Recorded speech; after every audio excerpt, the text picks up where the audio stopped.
दिवाळीतही ठाकरे बंधू पुन्हा एकत्र येणार। मनसेच्या शिवाजी पार्कातल्या दीपोत्सवाचं उद्धव ठाकरेंच्या हस्ते होणार उद्घाटन।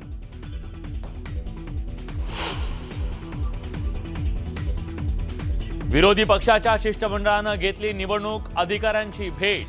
मतदार याद्यांमधल्या घोळावर मविया नेत्यांसह राज ठाकरेंची आयोगासोबत चर्चा। उद्या पुन्हा आयोगासोबत बैठक। मतदार यादी दुरुस्त होईपर्यंत निवडणुका घेऊ नका, राज ठाकरेंचा आयोगाकडे धोशा। तर अनेक ठिकाणी खोटी मतदान नोंदणी, मतदार याद्यांमध्ये घोळ झाल्याचा मुद्दा उद्धव ठाकरेंकडूनही उपस्थित। महाविकास आघाडी नाही तर महाकन्फ्यूज आघाडी, पराभव दिसत असल्यानं आज एकत्र आले। एकनाथ शिंदेंची मवियावर जोरदार टीका। रोहित पवारांचे निलेश घायवळ सोबत कौटुंबिक संबंध। मकोकाच्या गुन्ह्यातून रोहित पवारांनी त्याला बाहेर काढलं, राम शिंदेंचा पलटवार। शेतकरी प्रश्नांसाठी राज्यव्यापी बैठक घेऊन आंदोलन उभारणार। आता शेती प्रश्नावर मराठा आंदोलक मनोज जरांगेंचा लढा, सरकारला 15 दिवसांचा अल्टिमेटम।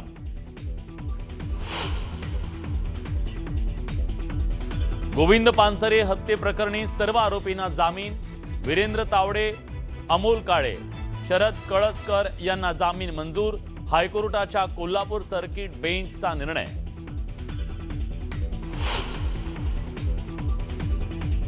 गुन्हेगारीवर रॅप सॉन्ग करणारा पोलिसांच्या ताब्यात। सोशल मीडियावर अपलोड केलं होतं रॅप सॉन्गचं रील। नाशिक पोलिसांनी केस कापून काढली, शहरात हिंड। तळकोकणात ओंकार हत्तीचा धुडगूस, शेतीसह फळबागांचं मोठं नुकसान। वन विभागाकडून ओंकारला शोधण्याची मोहीम सुरू।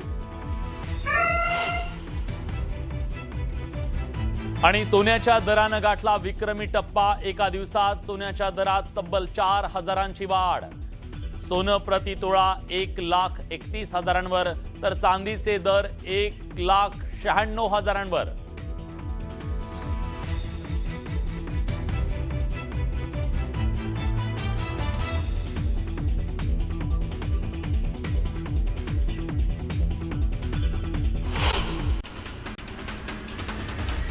गोविंद पानसरे हत्या प्रकरणी सर्व आरोपींना जामीन मंजूर झालाय। वीरेंद्र तावडे, अमोल काळे, शरद कळसकर यांना जामीन मिळालाय।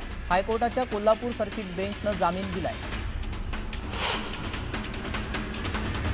वैभव खेडेकर यांचा अखेर भाजपमध्ये पक्षप्रवेश झालाय। प्रदेशाध्यक्ष रवींद्र चव्हाणांच्या उपस्थितीत पक्षप्रवेश सोहळा संपन्न झाला। यावेळी वैभव खेडेकरांनी जोरदार शक्ती प्रदर्शनही केलं। येत्या 2 नोव्हेंबरला कार्तिकी एकादशीला उपमुख्यमंत्री एकनाथ शिंदे विठ्ठल रुक्मिणीची शासकीय पूजा करणार आहेत। मंदिर समितीकडून उपमुख्यमंत्री शिंदेंना पूजेसाठी निमंत्रण देण्यात आलं।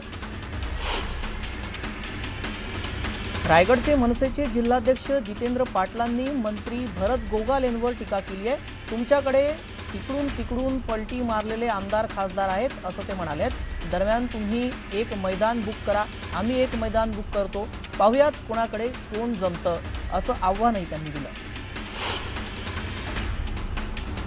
कफ सिरप आणि इतर संवेदनशील औषधांची ऑनलाईन पद्धतीनं बेधडक विक्री सुरू असल्याचं समोर आलंय। यावेळी मंत्री झेवळांच्याच नावाने मागवलेल्या औषधही घरपोच पाठवल्यात। तातडीनं यावर नियंत्रण आणण्याची मागणी करण्यात आली आहे। रायगडमध्ये आमदार महेंद्र दळवी यांच्या नेतृत्वाखाली प्रकल्पग्रस्तांनी साखळी उपोषण केलंय। स्थानिक प्रकल्पग्रस्त आणि बेरोजगारांच्या मागण्यांकडे आरसीएफ प्रशासनानं दुर्लक्ष केल्याचा आरोप करण्यात आलाय। तातडीनं मागण्या पूर्ण करण्याची मागणी यावेळी करण्यात आली। पनवेलच्या कासाडी नदीमध्ये ग्रामस्थांनी आंदोलन केलंय। MIDC प्रशासनाचा ग्रामस्थांनी विरोध केलाय। मागण्या मान्य न केल्यास तीव्र आंदोलनाचा इशाराही दिलाय।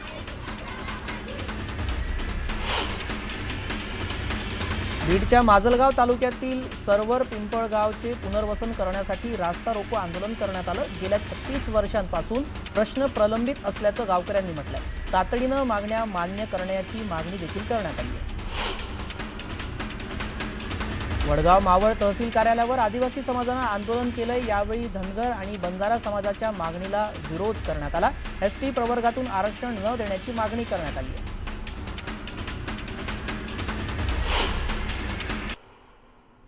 आता एक सविस्तर बातमी पाहूया। खेडच्या गुरुकुलमध्ये अल्पवयीन मुलीचा विनयभंग करण्यात आलेला आहे।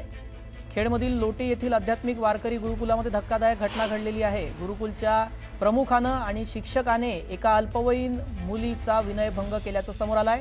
मुलीनं तक्रार दिल्यानंतर या दोघांवरही गुन्हा दाखल करण्यात आलाय। या प्रकरणी गुरुकुलाचे प्रमुख भगवान कोकरे यांना अटक करण्यात आली आहे। तर गेल्या वर्षी हे गुरुकुल सुरू झालं होतं। गेल्या वर्षी सुरू झालेल्या या आध्यात्मिक वारकरी गुरुकुलातील या प्रकारामुळे खळबळ उडाली आहे। या संदर्भात अधिक माहिती जाणून घेऊया। चंद्रकांत बनकर आपले प्रतिनिधी या संदर्भात माहिती देतात। चंद्रकांत, काय नेमका प्रकार घडलाय आणि काय नेमकी कारवाई झाली आहे? नक्कीच की जे रत्नागिरी जिल्ह्यातल्या खेडमधील लोटे या ठिकाणी श्री संत ज्ञानेश्वर माऊली जीवन मुक्तीधाम सेवा संस्थानचे आध्यात्मिक वारकरी गुरुकुल जे आहे हे गेल्याच वर्षी सुरू झालं होतं। राज्यातल्या अनाथ, निराधार आणि आर्थिकदृष्ट्या दुर्बल घटकातील विद्यार्थ्यांना मोफत शिक्षणाचा हा जो उद्देश होता तो या गुरुकुलाचा होता।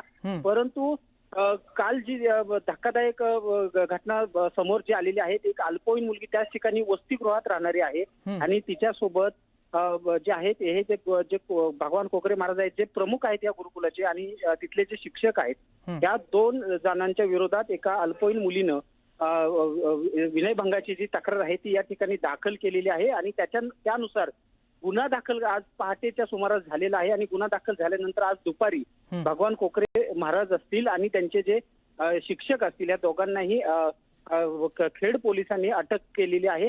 या संदर्भात पुढील तपास जो आहे हा सुरू आहे, कारण पीडितेचे जे आई वडील आहेत त्यांनी न्यायाची अपेक्षा या ठिकाणी केलेली आहे।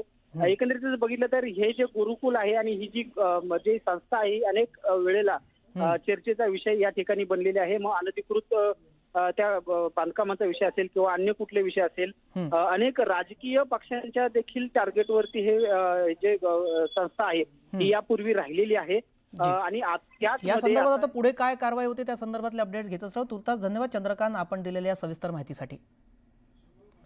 दरम्यान भास्कर जाधव यांनी देखील या संपूर्ण प्रकरणात प्रतिक्रिया दिली आहे। काय म्हणालेत ऐकूयात। त्या महाराजानं एका अल्पवयीन मुलीवर लैंगिक अत्याचार करण्याचा प्रयत्न केला, तिचा विनयभंग केला आणि एकाच मुलीबरोबर नाही तर हे प्रकरण अनेक मुलींबरोबर झालेलं आहे। भाजपच्या कुठल्या तरी काय किरण संस्कृती का काय काका कुठल्या तरी संघटनेचे मोठे नेते आहेत ते, आता त्यांच्याकडून हेच अपेक्षित आहे, दुसरं काय असणार अपेक्षित। यानंतर पुढे बातम्या बघूयात वेगवान स्वरूपात सुपरफास्ट 100 मध्ये। गोंदिया जिल्ह्यामध्ये अतिवृष्टीमुळे 2961 हेक्टरवरील पिकांचं नुकसान झालंय। नुकसानीचा अंतिम अहवाल तयार करून तो शासनाकडे पाठवण्याची प्रक्रिया सुरू करण्यात आली। मुंबई अहमदाबाद महामार्गावरील गुजरातच्या दिशेने जाणाऱ्या लेनवर प्रचंड वाहतूक कोंडी झाली आहे। वाहनाच्या लांबच लांब रांगा लागल्यानं वाहनधारकांना नाहक त्रास सहन करावा लागतोय।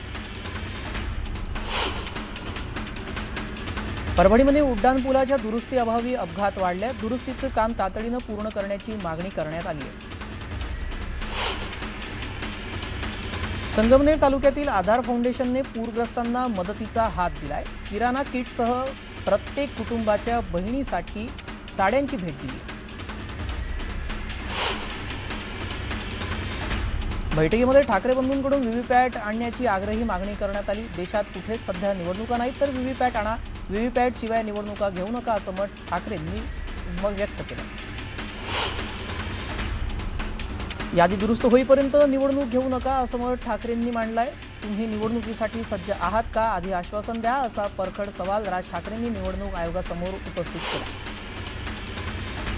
मतदार याद्यांमध्ये प्रचंड घोळ आहे। निवडणूक याद्यांमध्ये वडिलांपेक्षा मुलाचं वय जास्त असं कसं, असं राज ठाकरेंनी विचारलं। निवडणूक लागलेली नाही मग मतदार नोंदणी बंद का, 18 वर्ष पूर्ण झालेल्यांनी मतदान करू नये का, असा सवालही राज ठाकरेंनी विचारला। अनेक ठिकाणी खोटी मतदान नोंदणी झालेली आहे अशी तक्रार उद्धव ठाकरेंनी केली। अशा बोगस मतदार नोंदणीवर अद्याप कोणतीही कारवाई करण्यात आलेली नाही असंही उद्धव ठाकरे म्हणाले। बोगस मतदारांची संख्या लाखोंच्या घरात आहे. घरं अस्तित्वात नाहीत, पण तिथे मतदारांची नोंदणी आहे, असं जयंत पाटलांनी सांगितलं. मतदार याद्या दुरुस्त करून मतदान घ्या, अशी ही मागणी त्यांनी केली. महाविकास आघाडी ही महाकन्फ्यूज आघाडी आहे, अशी टीका उपमुख्यमंत्री एकनाथ शिंदेंनी केली आहे. मवियाला समोर पराभव दिसू लागला, त्यामुळे महाविकास आघाडीचा रडीचा डाव सुरू आहे, असंही शिंदे म्हणाले. जनता महायुती सरकारच्या पाठीशी असून महायुतीने दिलेल्या कामाची पोचपावती जनता देईल, असं एकनाथ शिंदे म्हणाले. मनपा निवडणुकीत महायुतीला प्रचंड यश मिळेल असा विश्वासही त्यांनी व्यक्त केला. रक्षा खडसेंच्या पेट्रोल पंपावर दरोडा पडल्यानंतर खडसे महाजन यांच्यात चांगला शाब्दिक युद्ध आणि वाद रंगल्याचं दिसतंय. काळजी करू नका, तुमच्या प्रॉपर्टीची आम्ही काळजी घेऊ, असा टोला गिरीश महाजनांनी खडसेंना लगावलाय. त्यावर माझीच नाही तर सर्वांचीच प्रॉपर्टी सांभाळा, असं म्हणत एकनाथ खडसेंनी महाजनांना सुनावलं. कुख्यात गुंड निलेश घायवळ याला रोहित पवार यांनी तत्कालीन गृहमंत्री अनिल देशमुख यांच्या माध्यमातून पासपोर्ट मिळवून दिला, असा खळबळजनक आरोप विधान परिषदेचे सभापती राम शिंदेंनी केलाय.